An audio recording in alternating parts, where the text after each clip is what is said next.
We seem to have reached that inevitable point where Tory politicians are pushing the dial on the mental health epidemic to the notion that people suffering mental health conditions are putting it on or making a big deal about it.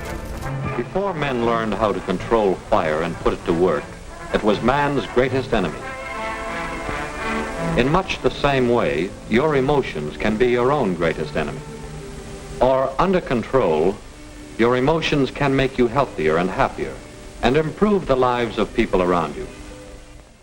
Mental health culture has gone too far, says Stride. That's Mel Stride, who is the Work and Pensions Secretary.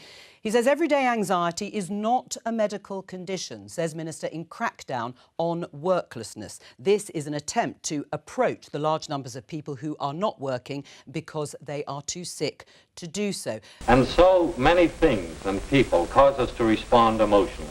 So the question is not whether anxiety should be classed as a mental health condition, but why there's so many people afflicted by it. And in general, that's good. For there are many factors involved in a personality. And a balance of emotions is important to a well-rounded personality. Back to Mel Stride's statement. Here we see another Tory politician defending it. Do you think he's right?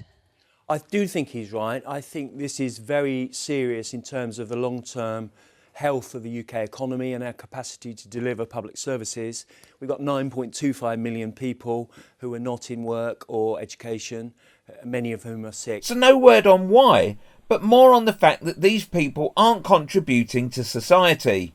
And I think the most striking point that Mel Stride made was that 94% of people who go into a doctor, a GP, who say they have a mental health issue, within 7 minutes they are prescribed with drugs, and the doctor says, you have a mental health problem, here are the drugs, and signs them off.